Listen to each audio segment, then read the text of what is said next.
Dumelang, Dumilani, Sanbonani. Hello to all our viewers and a warm welcome to our guest. I am your host, Sharon Mohokwani. Welcome to the Amaruri TV show, where we talk about hard issues and the truth concerning them. Today on the Amaruri show, we will be talking about child molestation and its effects.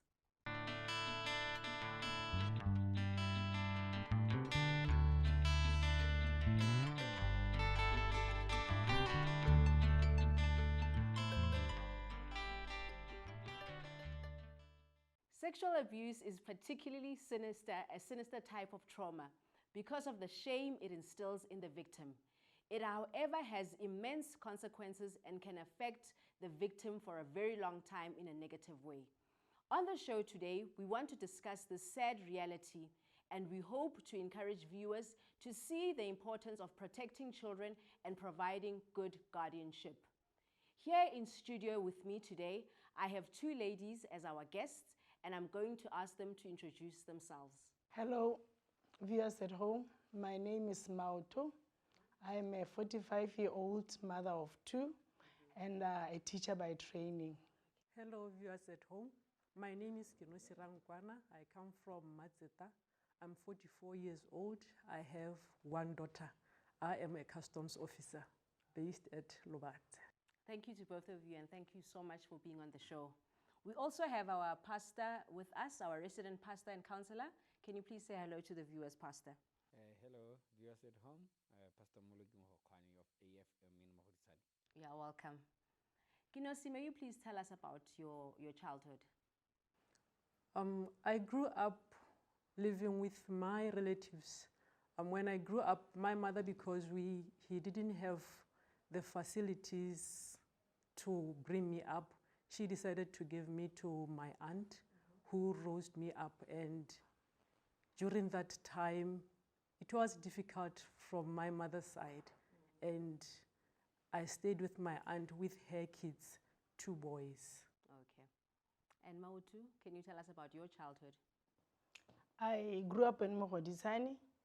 I was raised by my grandmother. My mother had me when she was quite young, and she gave me to her mother to raise me. I grew up in an extended family. My grandmother took care of all her grandchildren, but ultimately others went, and I remained with grandma until she died. What were the painful experiences that you went through as a child? When I grew up, around when I was 6 years old, that's when I started to stay with my aunt. Because of the way we were staying at home, I was sleeping in the same house with the boys. They were older than me, and because of that, I think they saw me, I don't know, as someone that they can be very close to.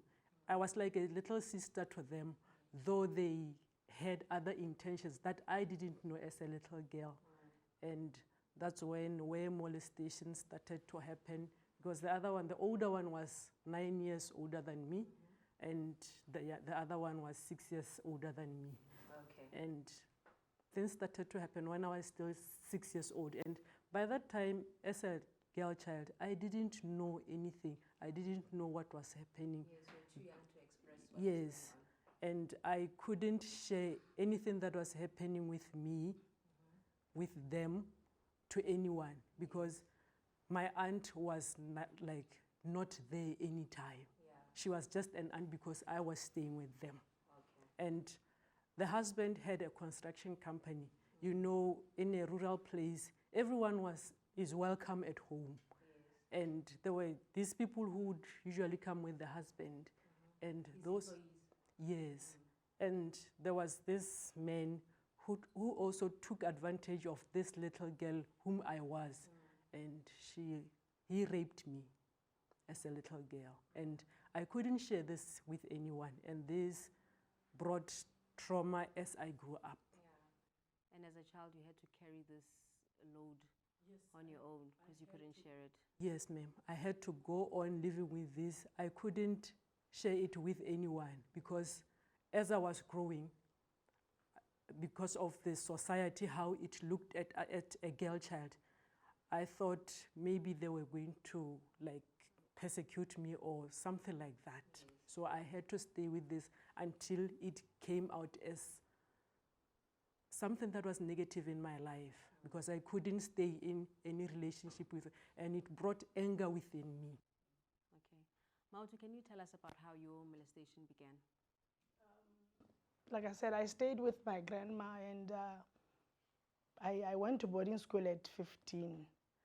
So during December holidays, we would have a family reunion where like my other aunt stayed in Gaborone with their children, so they would come. And amongst the people who came in December was my sister's boyfriend at the time. So he'd come, his home was Muchudi, but he would come and be with us at home during the holiday. And he touched me inappropriately. He would fondle me, he would touch my breasts, he would touch my private parts, he would force kiss me. Like he did it thrice, attempting. He would try to rip my clothes off, and unfortunately I was 15, I was older, and I would fight him off. I went and told my grandmother, and she called me, my aunt, my sister, the girlfriend to the man, and her sister.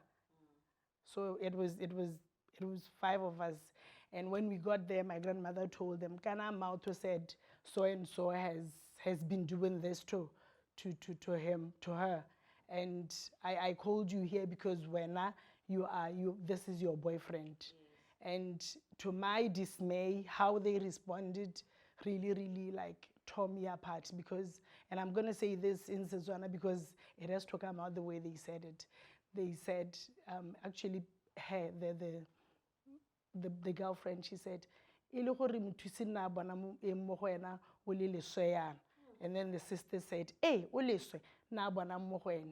and Nkuku was like, but I've called you here because Mwana reported that this is what happened to her. And even my aunt said, but we need to listen. And they were not even listening. They were very, very angry, and they left.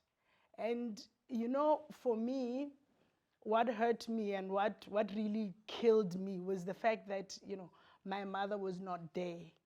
And like I always say, I believe that, you know, my mother's absence became a nest for abuse, because I believe if she was there, I believe he wouldn't have tried to rape me. And I believe if she was there, my sisters wouldn't have talked that way.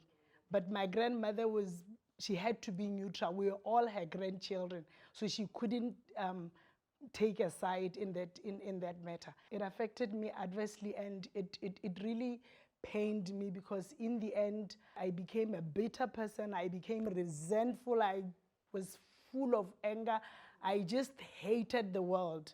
I went to school because I had to, but I just carried this burden inside me, which fermented and just killed me inside, and killed even relationships around me with everybody, not just people in my family, with everybody, boyfriends, everybody. I couldn't date, I still can't. We are going to continue engaging our guests about the molestation that they went through as children. Please do not touch that dial. We'll be back after the break.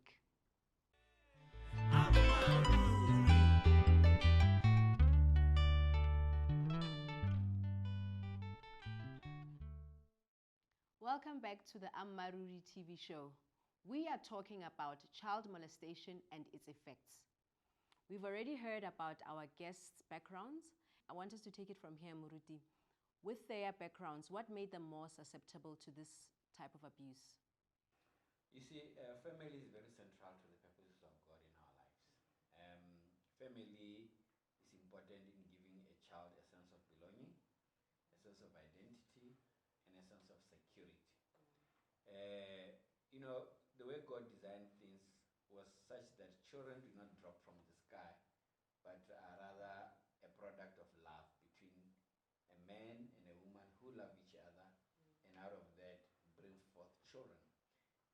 so children are supposed to be nurtured within that loving relationship. And so the design of God was such that a husband and a wife who love each other will raise children in love. Now, because of sin and the damage that it has caused us, we find that there are a lot of brokenness, there's a lot of problems in that kind of setup. Here in Africa, we have a lot of problems with children that are either raised by grandmothers, relatives, maybe a mother. Very rare will it be a father. And so when you have a setup like that where the family unit is not as it was originally intended, then the enemy takes advantage of that and then comes in.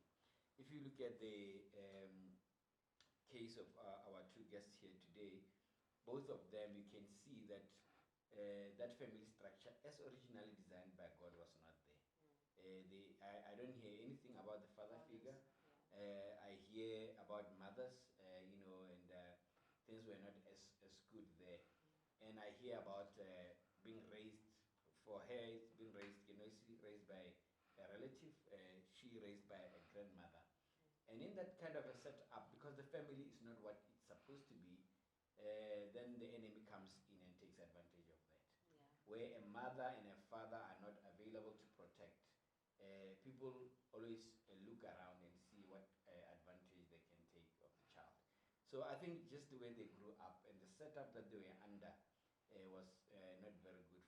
For example, if she's a girl child with older boys all sleeping in the same room, as the boys they reach puberty, they begin to want to experiment.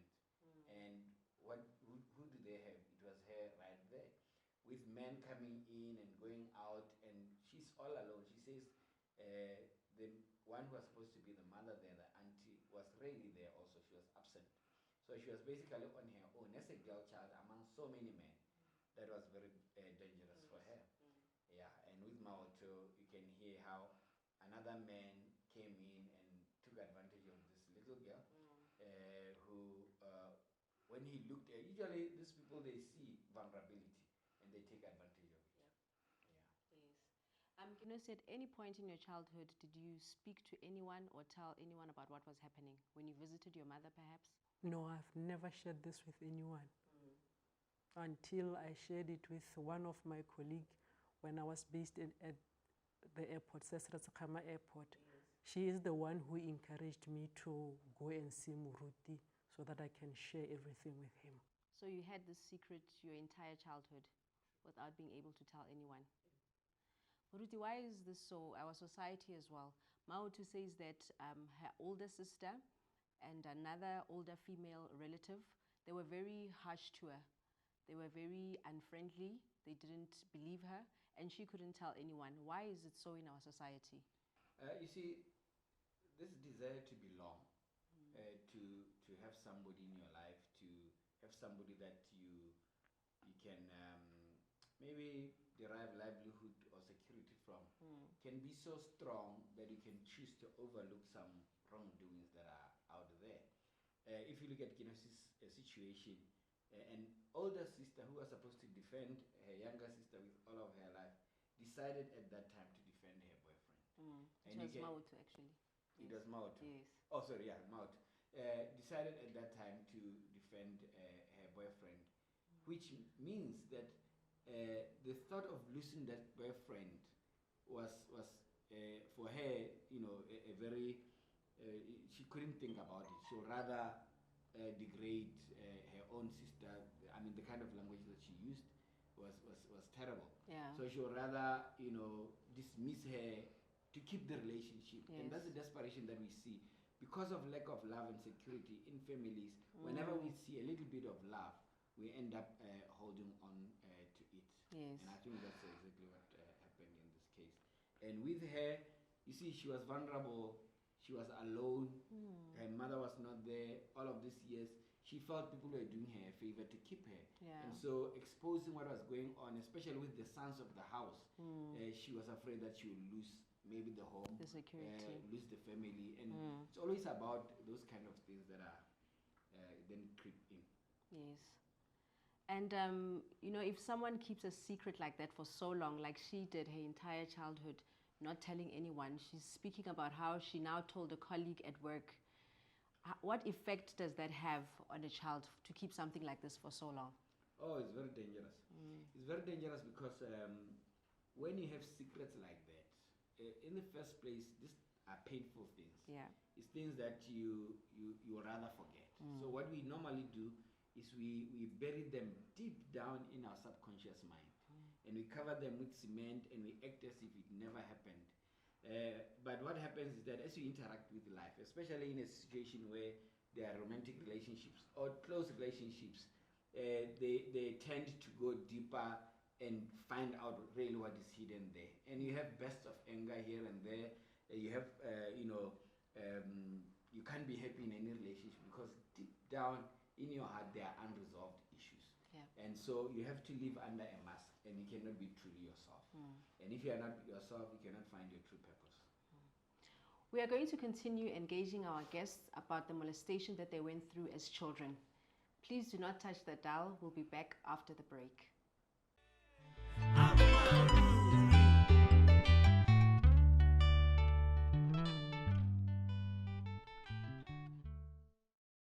Welcome back to the show. We are still talking to Maotu and Ginosi about childhood molestation. Ginosi, as a child, you were holding this deep secret. How did you now live as a child? Did you have a normal childhood? Were you a happy child? Were you able to play with your neighbors and your friends? How did it affect your personality? This affected me because even at school, sometimes teachers would ask me, whom do you stay with? Because I was this little girl who was always withdrawn. And I think it's only because of the grace of God that I managed to move on with my studies. That's how it happened. And with other children, I was not very comfortable playing with anyone. Most of the time, because of where I was staying, I would be in the Semaushu. That's where I felt comfortable because there was no one who could harass me when I was there. And you, Maotu, how did this isolate you from your relatives? And how did it affect your childhood? Particularly, it isolated me from the family where that man came from. They lived in Gaborone and I didn't visit them. And I think Nguku decided to come up with maybe a strategy to help me. So her firstborn, that I call Me, is married in Kanye. She stays in Kanye. So during the holiday, I would go to Kanye and spend the holidays there. But during family reunions, when everybody has to come to Mogodisani, I was never home, and that's something that people were always saying, this child, this unruly child, because I had to avoid the man. So I would wake up in the morning and I would just be going out in the village, visiting so and so, going there, and I ultimately got into misdemeanor because I was always away from home. I couldn't stay at home. And I harbored a lot of hatred for my relatives. The only person that I truly loved was my grandmother because I saw her try to protect me.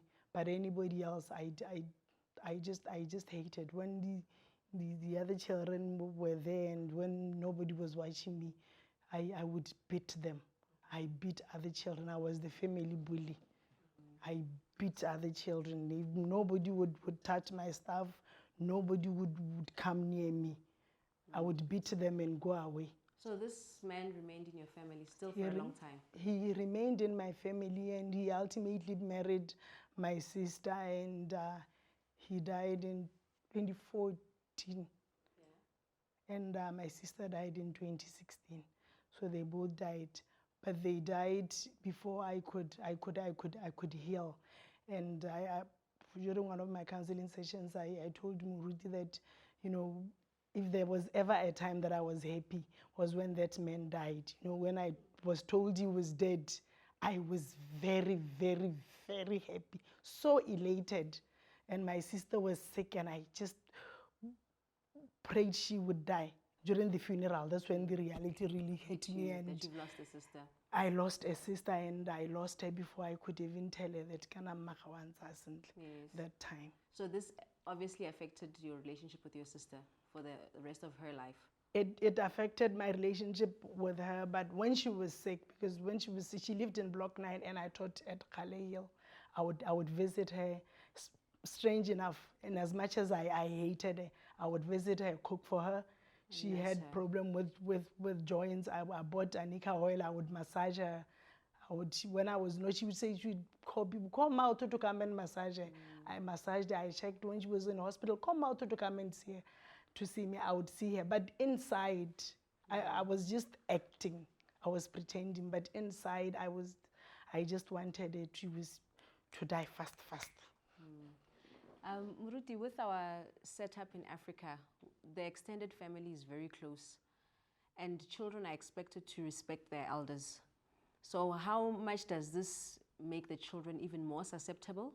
And we hear also that the propensity to more abuse, is there. How does the African setup feed that? I must say there's a positive side to the African setup.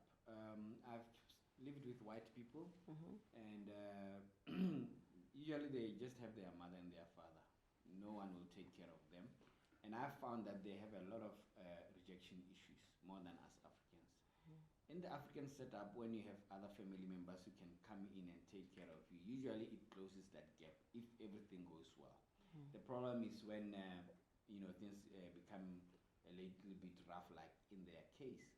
And so when authority, when parents, when people who are older do something wrong, and the children see it, they become rebellious inside. They rebel. And rebellion is a spirit. So there's a tendency to rebel against what they think is wrong. And that rebellion then begins to work itself in a person where now they become stubborn, and they don't want to listen, and they want to do everything on their own. When there is no respect, no honor, that stubbornness, that rebellion, then can drive children to all the wrong things: drugs, sexual promiscuity, and all the other things that are just out of place. And with Maoto's case here, you see that she became a bully. Yeah. She felt that she was not heard, she was not protected. So her anger then went to other kids. And so growing up as a bully, has got its own things. You can see with her, she decided to be more isolated, to be withdrawn. And so this one decided to go out after her enemies. This one decided to avoid her enemies, to be more isolated. And all of that has got its own way, because rejection has got, people react differently to rejection. And I could talk about the different ways in which we react to rejection. But in their case, she went out to bully, and she decided to withdraw. And all of that will affect who they will become. We're going to pause right there and go for a break as we continue to talk about child molestation and its effects.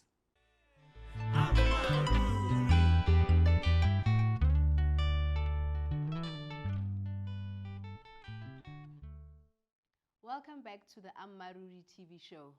We are talking about child molestation and its effects. We've heard about your difficult circumstances and all the hurt that you went through. How did you eventually realize that you needed help, and how did you go and seek for help, Guinness? Like I said before, I shared my story with one of my colleagues at work. She's also my sister in the Lord. Then when I shared everything with her, she said to me, I think you should go and see Pastor Mokwane, because he will be able to help you, because we were sharing this for quite some time, and she prayed about it, and she said, God said, go and see Pastor Mokwane. And I said, how would he know? And she said, God will reveal everything to him. And I went to see the pastor, and I told him everything that I went through. And he said, you know what, I think you have to come for counseling. I came for group counseling at first. then I had to come for individual counseling, which I went through it, and ultimately at the end, I was happy. Okay. And you, Maoto, how did you eventually seek help? With me, I had tried before years prior. I had tried counseling. I had gone to Department of Social Services. I had been to Bucape. I had been to Busasnet, but nothing was working. And 2013, I came to see Moruti. Actually, I came to see Moruti because my son was sick, and I wanted Moruti to pray for my child. But when I got there, Moruti said, no, it's you who needs help more than the child, because in the state that you are in, you can't take care of your child. So we're going to have to deal with you first. And that's how I started. And that was 2013, and it was a long journey of sometimes me dodging counseling, sometimes me not coming to church, and it was very difficult. And I sometimes just talk to my son, and he says to me, hey mama, your pastor never gave up on me, because I would sometimes not be going for church for like 6 months. I recall the other time I was talking to him, we were talking about it, and I was telling him I hadn't been going to church for more than, I think, close to a year. I hadn't been going to church. And just because that was after my grandmother had died. I was dealing with grief and then dealing with my issues, and it was very difficult. So I'm Rudy's friends on Facebook. So he shared that Pastor Paul, Apostle Paul would be preaching, and I wasn't talking to God at the time. I wasn't even talking to Muruti. I was angry with Muruti because he wasn't helping me. I felt that he wasn't helping me, and I was angry with God because God wasn't showing Muruti what to do to solve my problem fast. Yes. So I wasn't talking to the both of them, but I went to church because I had to listen to. Yeah, I think Muruti saw me, and that's what I would do. I would just dodge. So immediately I dodged. After she had preached, I dodged. Then Muruti, I heard footsteps behind me. This Muruti running after me. Hey, Maut, wait for me. And I was like, hey. In my heart, I was thinking like, hey, what does he want? But I stopped, and he just looked at me and authoritatively said, you are coming for counseling tomorrow. And I came and we continued. Muruti, why do people do that? Why do they start looking for help and then seem to get tired along the way? I don't think it's getting tired. When you have wounds that you have protected with everything, you have covered up for the longest time, you are not so free to really allow anyone to go into that space. And so people, it's too painful to visit those painful memories. And so people they want to be free, but the thought of going back to that place is just a terrible place. Confronting themselves, basically. And so many people run away from confronting themselves. They want the benefits of being free, but they don't want the process of being free. And that is why nowadays, pastors who say they just deliver you quickly and you get solution, via deliverance, they have lots of followers. But the truth is that you can't just... There are no results. You can't just say problems are just spiritual without dealing with the actual psychological impact that they had on them. Mao, for example, one of the reasons that she was running away is because she had to face her own wounds, the pain for parts of her life. The other part that has not come out clear, because today we are talking basically on child molestation, is her relationship with her own mom. Every time I talked about her and the mom and her forgiving her, she will literally throw up because of all of the poison that was inside of her because of unforgiveness. And will literally stop the counseling so that she does that. We come back, we go back to the issue of forgiving her mom. It was a tough thing. Her mom and her sisters, it was a very, very tough thing that actually physically had poison building up in her body. And so people are afraid to confront themselves, basically, because sometimes you covering things up seems okay at the time because you can soothe yourself with, you know, the mask. But the truth is that seeds that have not been dug up will grow one way or the other. Yes. Gidos, you mentioned that you had never told anyone before. How were you able now to meet this pastor and just open up to him? When I looked at him, I looked at him as a father figure, not just a pastor to me. And that gave me comfort in opening up and telling him everything that I went through. And I felt that this is the time that I should tell someone everything so that maybe I will get help, I'll get healed out of all the pains that I've gone through. And so prior to that, you had been attending church? Yeah, I was at church. Yes. So you knew his teachings, and so that is why you felt you could trust him as well? Yes, that was the point. Okay. And Maud, how was the process for you? For months and months, we would just come to throw up. We were not making any progress because I would come and he says, before he starts, he would say, let's pray. Sometimes when he lays hands on me to pray, I would throw up. He comes back and he says, but your mother, I would throw up. So it was for a very long time. I think that's why it took from 2013 until now. I'm still in counseling because it was just deep wounds. It was a very painful. Muruti went to a place in my heart, in my spirit, where nobody has been able to. You know, he was able to just penetrate those dark places that I, and even, you know, get me to maybe bring forth some of the things that I had kept hidden. Okay. Yeah. We're going to continue after the break as we hear about how they got healing from child molestation.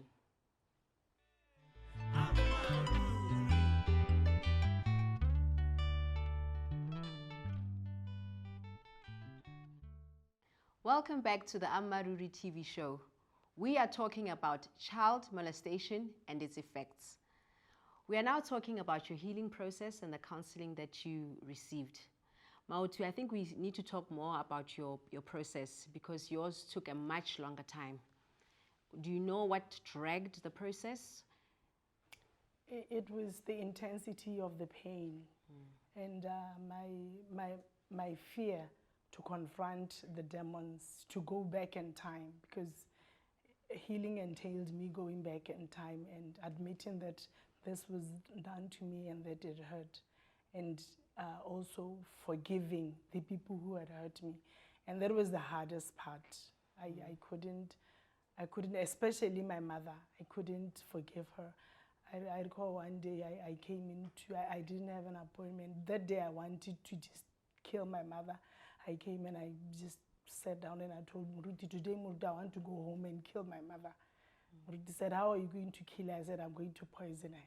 I just wanted, because I felt that I had to just get rid of her, because I just felt that everything that happened to me revolved around it. So forgiving her meant that would open doors to forgiving everybody else who had hurt me as a result of what she did to me. And one thing that I need to say is that in the first day I came to see Muruti in 2013, he told me that I had, like, over years I had accumulated toxins, poisons in my body. And he said to me, you need to forgive these people, because these people are killing you. You are carrying toxins, and I am telling you, if you do not forgive them, you are going to die. It will become a physical ailment, and it will kill you. Your life literally depends on you forgiving these people. And that was in 2013. But like I said, it was difficult and I couldn't forgive them, and it went on until... Why was it difficult to forgive them? You know, when somebody has hurt you, you want them to pay. I told Muruti that I can't just, these people, they walk scot-free. Like, with everything that they had done to me, they were just going to walk scot-free. I wanted them to pay, but then Muruti would say that, you know, vengeance belongs to God, and that I have to forgive them, and that let God deal with everything else. But I couldn't, because I wanted Muruti to tell me that no, they are going to die. I wanted them to die. But Muruti was saying they are not going to die. And that is where the problem came in. I didn't want to forgive them. And did you actually end up with a physical ailment because of this? Yeah, I did early this year. Early this year, I had a brush with death. I was very sick. I had low platelet count. I was bleeding. You know, I was supposed to be on period, but I woke up in the morning and I had bled into my bed. I went to the clinic. They suspected that I had committed abortion. They referred me to Marina. Marina initially, they too tested it if I had aborted, and ultimately, I think when they realized that, they took blood and they checked my platelet count was at 4, and the doctors were saying that I am going to die. They actually pronounced me dead the Friday that I arrived there. They were saying that I was going very soon, because the platelets are chemicals that make the blood clot. Yes. So my blood wasn't clotting. And said because my blood wasn't clotting, very soon blood is going to be coming from every opening in my body. They were like in hours. But I spent the night in the hospital, and the following day, actually I had told Mamuruti that I'm going to the hospital, and I told Mamuruti, and Mamuruti came to the hospital, and there he told me, you see, I told you you will die. You see where you are. Today you are going to die. If you don't forgive these people, you are going to die. And I told him that I had low platelet count. He told me, what I'm going to do is I am going to pray to God. I'm going to order platelets for you today. God is going to deliver the platelets. But as for how you keep your healing, as for how you go on from here, as for the rest of your life, that entirely, like I've been saying all these years, depends on you. So you need to forgive these people before you leave the hospital. And already ordered the platelets, and they came. When I was discharged from hospital, they had shot from 4 platelets to 211. Wow.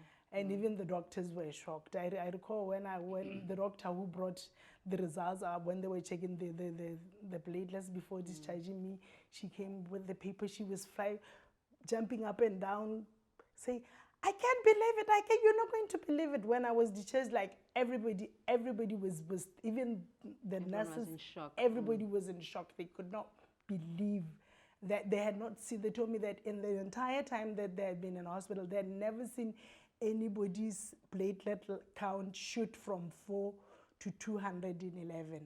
But in the time that I was in the hospital, I was able to forgive my mother, and Wow, that's an amazing testimony. yeah. Kinosi, it seems for you the process was a bit shorter. So you came to Muruti with a readiness now to move on with your life. Were you tired? Yeah, when I went to see Muruti, I was very tired of the pain that I've been going through with.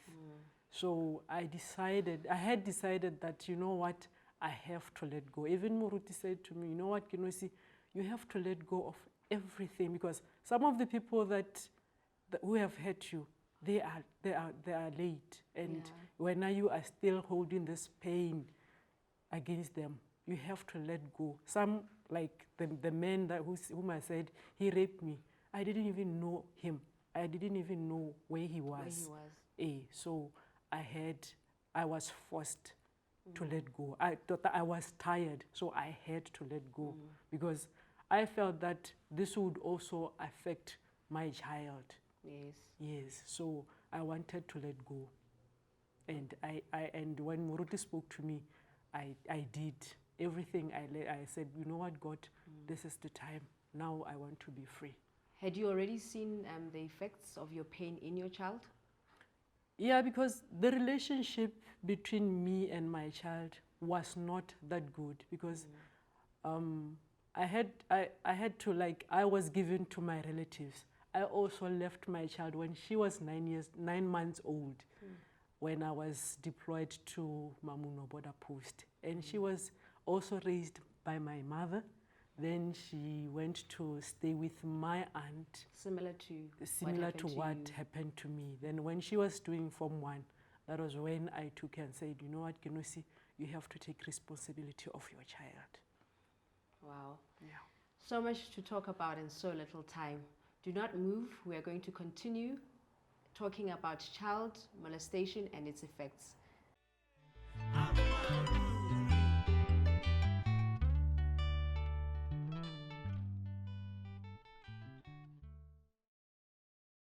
Welcome back to our last segment where we are talking about child abuse and its effects. Muruti, Ginosi was talking about a cycle of, what her childhood was now affecting her child's childhood. Yes, why is this cycle and, the susceptibility to be prone to abuse? Yeah, before we go to her child, if you remember earlier, she talked about how she moved from one relative to another family. And for some reason, she continued being molested in people who did not know anything about what had happened to her. You see, it's very important for us to understand that we are spiritual beings. A human being is a spirit, they have a soul, and they live in a body. Your soul is where your mind, your emotions, and your will is. So what happens in our lives is when certain things happen in us, it's almost like in the spirit we are marked. For example, rejection. You find that people don't like you. Everywhere you go, a new school, people don't like you. You go there, people don't like you. And you wonder, what have I done to these people who may not even know me? It's just marked in that mark in your spirit that says rejection. And so you can see that as a result of what happened to her earlier in her age, there was almost like a mark of molestation on her, that even new people that did not know her tend to do the same thing. The same with rape. I found during my counseling sessions that people who were raped, it seemed like it's likely to happen to them it's again. likely to happen to them with new strangers.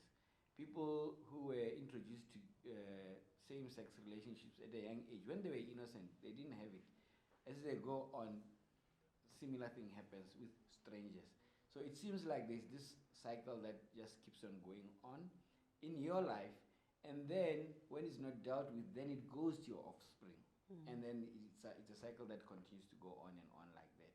And that is why it's very important for this thing to be broken somewhere when people decide to take responsibility. We may talk about spirits that they may mark people, but spirits only take advantage of what's already in them. Let's say, for example, there was a spirit of molestation that was in her. It was only taking advantage of the fact that she did not deal with the molestation that happened to her. So when she started dealing with the molestation that happened to her, she broke the power of that spirit. It cannot be comfortable in a place of healing where she is healed. And so this cycle that we are talking about comes from the fact that it's almost like you are marked in the spirit, and people with similar things, then they tend to be attracted to you in that way. Yes. How can you encourage other people who have gone through child abuse at home? Is there hope? How can they cope? How can you encourage them as we close the show? I would say to everyone that they should speak out, because there is help out there.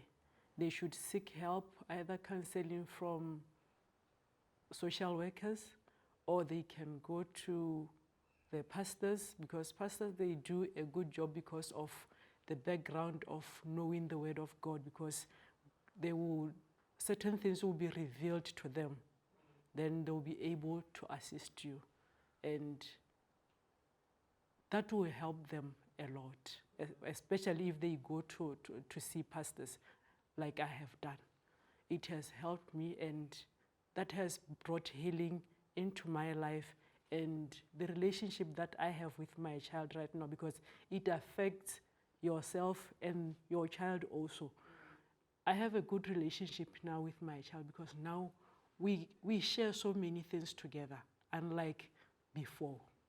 So I will encourage people, even the parents, to be close to their kids, especially a girl child. Be close to your child so that you understand what is going on at school with the people around her, because you cannot trust even the uncles who are always with her. You cannot, when such thing has happened, you cannot trust anyone. So you need really to be close to your child so that you will understand, and especially the kids, they cannot share that with you. But you should have that eye to always be looking for how is my child, because those things you are, as a parent, you are able to pick them at an early stage. Thank you, Kinosi. Mautu, how will you encourage viewers and parents listening at home about this situation? For parents, I would say they first, you need to listen and you need to believe your child. Because it's not easy for a child to come and say, so-and-so has done this to me. And when you dismiss them, you're throwing them out in the world. And if you, the parent, can't listen to the child, the world too can't listen to the child. And for everybody else at home, viewers at home, forgiveness is grave. Forgiveness can kill you. Most of these non-communicable diseases, they are a result of unforgiveness. BP, your sugar levels shoot up, like the platelets in my case, they're just a result of unforgiveness because it kills you. Like in my case, that said the spleen was eating the platelets and poisoning the rest of the body. It was going to be a short illness. We hear, so-and-so had a short illness, they died. They had a headache, they died. I used to have a migraine. I no longer have migraine. I used to have migraine. When it hit, I would have to be taken to the doctors to get a shot. Not only pills, not even pills could heal me until I forgave. So I'm just asking people to please get help and forgive because we're dying. I'd be dead. Fortunately, I had a pastor who wasn't going to allow me to die. Yeah, but you wouldn't get lucky. You wouldn't be as blessed as I am to have somebody who'd be able to follow you to the hospital, to pray for you in hospital. If he hadn't come to pray for me, I wouldn't be here. Yeah. Moruti, what is your last word to our viewers? Well, she has said it very well. Forgiveness is very important. It's that bridge to the other side. And we all have issues. We are in a fallen world, and until we deal with them, we may not find the freedom that we are looking for. Also, it's very important for us to understand that unresolved issues, one way or the other, will always come up somewhere. And so people must really work at resolving the issues. Kinosi earlier was saying, look for help from pastors and all. Unfortunately, some pastors have issues that they have not resolved. So it doesn't necessarily mean that all the pastors are safe. And so, unfortunately, some pastors have done some terrible things, have actually caused this kind of damage to congregants. So just be wise where you are going, so that because if you are damaged by a pastor where you are looking for a solution, it can be even make things worse. Extremely dangerous. But yeah, forgiveness is key. Yeah. Thank you so much, Pastor Mohokane. Thank you, Mautu. Thank you, Kinosi. You have been watching the Amaruri TV show, where we talked about child molestation and its effects. Children are a heritage from the Lord and a reward from Him. Let us treat them with all care and due diligence. Let the adults be better in their conduct and not put their happiness before their children's. Remember that our children are our future. If we do not take care of them, our future will be bleak. Join us again next time as we pursue truth on the Amaruri TV show. Goodbye.